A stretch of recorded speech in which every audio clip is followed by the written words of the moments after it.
कभी कभी जो कहानियां ऊपर से बहुत सीधी सादी सी प्रेम कहानी लगती हैं, उनके अंदर कई परतें छिपी होती हैं।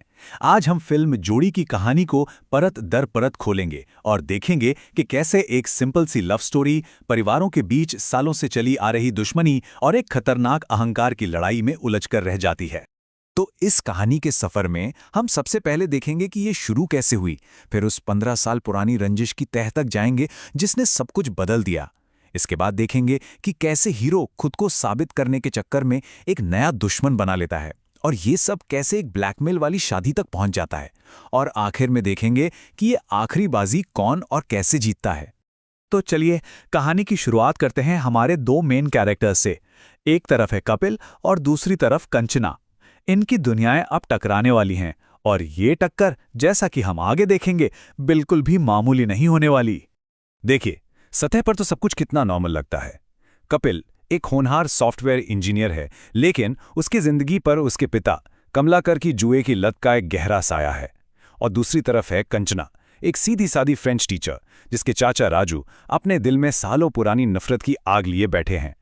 ये दोनों परिवार ही आने वाले तूफान की असली जड़ हैं। इनकी मुलाकात भी बड़े अजीब तरीके से होती है। मतलब एक छोटा सा एक्सीडेंट, फिर कपिल का राजू की मदद करना और फिर मंदिर में दोबारा मिलना। ये सब इत्तेफाक ही तो थे जो दोनों परिवारों को एक दूसरे के करीब ला रहे थे। एक अच्छी पॉजिटिव शुरुआत होती दिख रही थी। लेकिन क्या सब कुछ इतना ही आसान था? और यहीं से कहानी अपनी असली परतें खोलना शुरू करती है। ये जो ऊपर से इतना अच्छा रिश्ता दिख रहा था, असल में उसकी नींव एक बहुत ही दर्दनाक और कड़वी सच्चाई पे रखी हुई थी।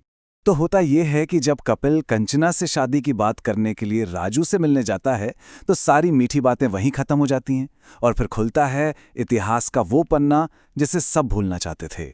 ये पूरी नफरत शुरू हुई थी आज से 15 साल पहले। कपिल के पिता कमलाकर को जुए की बहुत बुरी लत थी।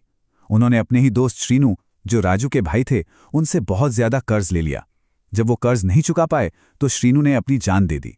बस उसी दिन के बाद कमलाकर तो गांव छोड़कर भाग गया, लेकिन राजू के दिल में उसके लिए कभी ना खत्म होने वाली नफरत भर गई। तो राजू के लिए कपिल सिर्फ कपिल नहीं है, वो उस आदमी का बेटा है जिसने उसके भाई की जान ले ली, जिसने उसके परिवार को बर्बाद कर दिया। उसकी नज़र में सारी मुसीबतों की जड़ कपिल का पिता ही है। अब इतनी बड़ी सच्चाई सामने आने के बाद कपिल फैसला करता है कि वो राजू का भरोसा जीतेगा। लेकिन इसी कोशिश में वो अनजाने में एक ऐसे शख्स का ध्यान अपनी तरफ खींच लेता है जो कहीं ज्यादा खतरनाक है। कपिल का प्लान सीधा था। उसने अपनी अच्छी खासी सॉफ्टवेयर की नौकरी छोड़ दी और वही काम शुरू किया जो राजू करता था, रियल एस्टेट का। वो ये साबित करना चाहता था कि वो अपने पिता जैसा नहीं है, कि वो मेहनत करके अपनी जिंदगी बना सकता है, जुए से नहीं। पर कहते हैं ना, जब आप एक मुसीबत से लड़ रहे होते हैं तो दूसरी दरवाजे पर खड़ी होती है। सड़क पर हुई एक मामूली सी बहस में कपिल अनजाने में शहर के एक बहुत बड़े और बेरहम सीईओ अविनाश राव का 100 करोड़ का सौदा खराब कर देता है। और यहीं से असली प्रॉब्लम शुरू होती है। अविनाश के लिए यह 100 करोड़ की बात नहीं थी, बात थी उसके ईगो की, उसके अहंकार की। और जैसा कि वो खुद कहता है, वो अपने ईगो के लिए कुछ भी कर सकता है। तो अविनाश अपना बदला लेने के लिए एक खेल रचता है।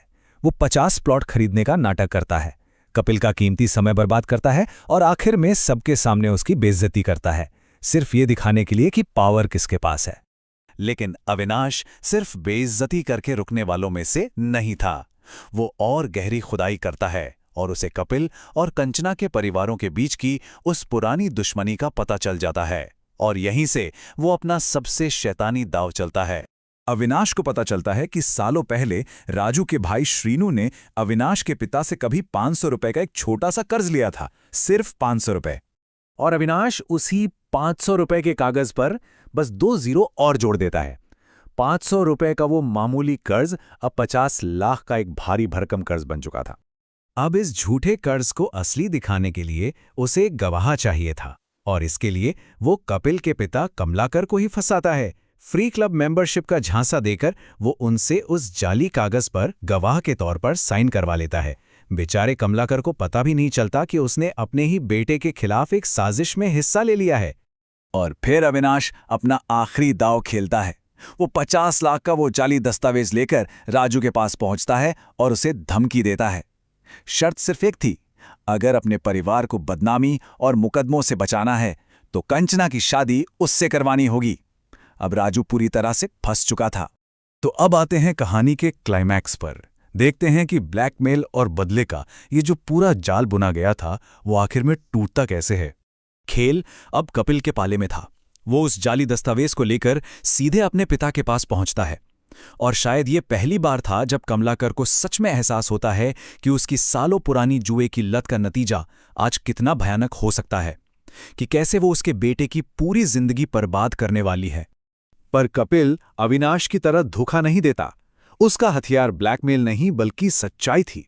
और सच्चाई की इस लड़ाई में उसे एक ऐसा साथी मिलता है जिसकी अविनाश ने कल्पना भी नहीं की होगी, और वो थी अविनाश की अपनी एक्स मंगेतर प्रिया। और फिर आता है शादी का दिन। मंडप सजा है, अविनाश अपनी जीत का जश्न मनाने के लिए तैयार है। तभी दुल्हन के जोड़े में एक और लड़की की एंट्री होती है। वो थी प्रिया। वो सबके सामने अविनाश की पोल खोल देती है और इसी अफरा तफरी का फायदा उठाकर कपिल कंचना से शादी कर लेता है। अंत में कमलाकर अविनाश से कहता है, शर्त तो हम ही जीतेंगे। ये सिर्फ अविनाश पर नहीं बल्कि कमलाकर की अपनी आदतों पर भी जीत थी। तो आखिर में कहानी के सभी किरदारों को उनका अंजाम मिलता है। कपिल और कंचना एक हो जाते हैं। अविनाश को सबके सामने मुंह की खानी पड़ती है। राजू का परिवार और सम्मान दोनों बच जाते हैं।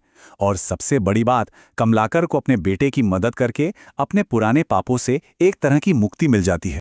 ये कहानी हमें सोचने पर मजबूर करती है कि कुछ कर्ज पैसों के नहीं होते, और उन कर्जों को चुकाने के लिए और अपनी गलतियों का पश्चाताप करने के लिए कोई किस हद तक जा सकता है।